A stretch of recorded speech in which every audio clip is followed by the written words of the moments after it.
Hello everyone, how are you all? I hope you all are doing well. Since we have finished chapter 5, matter and chemical formulae, now it's time to summarize the chapter. So let's discuss it. You have seen many things around you, right? Like table, chair, fan is there, water, smoke, etc. All these materials, they are made up of something, right? So these things, they are made up of matter. So anything that occupies space and can be perceived by our senses, it is called matter. So let's discuss about it in detail. Have you seen any building being constructed? Right, you have seen. What it is made up of? It is made up of bricks.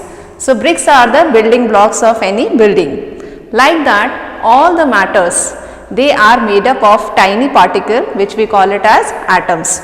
So atom is the tiniest particle of any matter. Now let's discuss it in detail. When atoms combine together, they form molecule, right? So this is the structure of atom, where neutrons, they are neutral particles, protons, they carry positive charge, and electrons, they carry negative charge. As we are discussing about matter, matter can be classified into pure substances and mixture. Pure substances can further classified into elements and compounds. Elements, they are the pure substance where only one type of atom is present. Like hydrogen, in hydrogen gas molecule only hydrogen atom is there.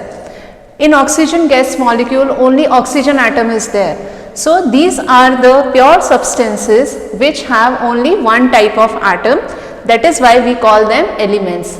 Till now 118 elements have been found and they are properly arranged in a table which we call it as periodic table.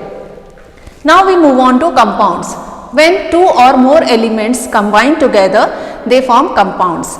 For example, hydrogen and oxygen gases, they are the elements. When they combine together, they form entirely different compound which is water. Now we come to mixture.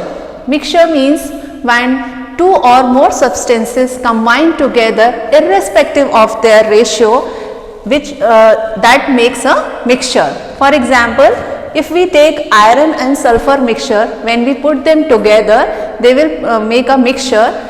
Now what is the difference between mixture and compound? In compounds, the ratio of elements will remain definite. They will have a definite ratio, whereas in mixture, substances, they can be mixed in any proportion.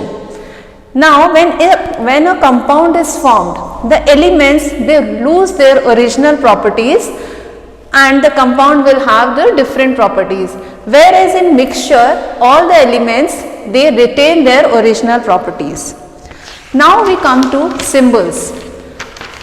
All the elements, they have their own unique symbols.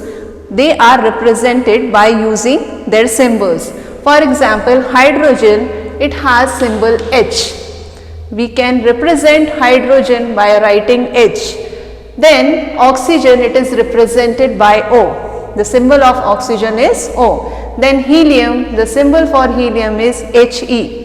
Then for chlorine, symbol is Cl. So these are the symbols of elements. Then we come to chemical formula. Chemical formula, it is a representation of a molecule of a compound. For example, carbon dioxide. Carbon dioxide can be represented by writing CO2. So CO2 is the chemical formula of carbon dioxide. Then valency. Valency, it is the combining capacity of an element, like how many times it can combine with another atoms.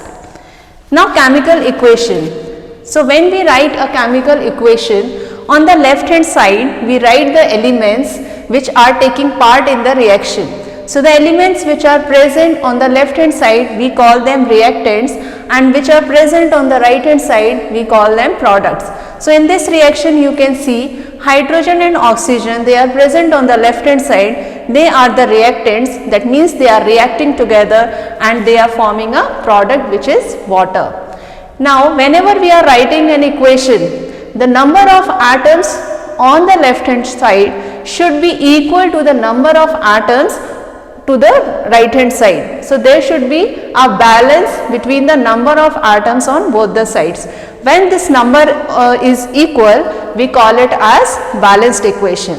So children, this was the summary of this chapter. I hope you have understood this chapter well.